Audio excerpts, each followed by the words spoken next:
Yeah, the redundancies.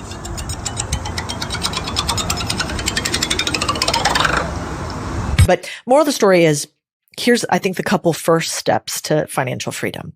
If you want to set up your kid for success, you actually want them to get a credit card really early. Doesn't so much matter what type of credit card. I'm not like the points guy where I like to operationalize and optimize every aspect of a credit card. I think that is almost more work than trying to make more money.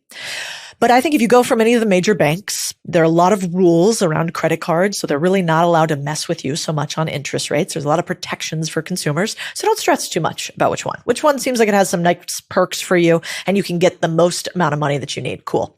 So that's step one. And if you can do that for your kids when they're in high school, they will actually have more access to the first pillar, I think, of wealth, which is resources. We all know what's the saying? It takes money to make money. Right?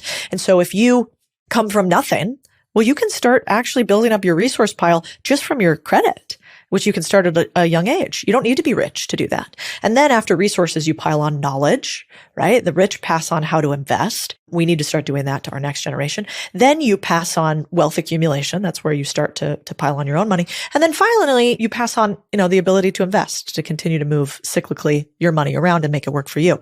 But that's where I would start. It's like you start with a credit card. You have a debit card really just because you want to get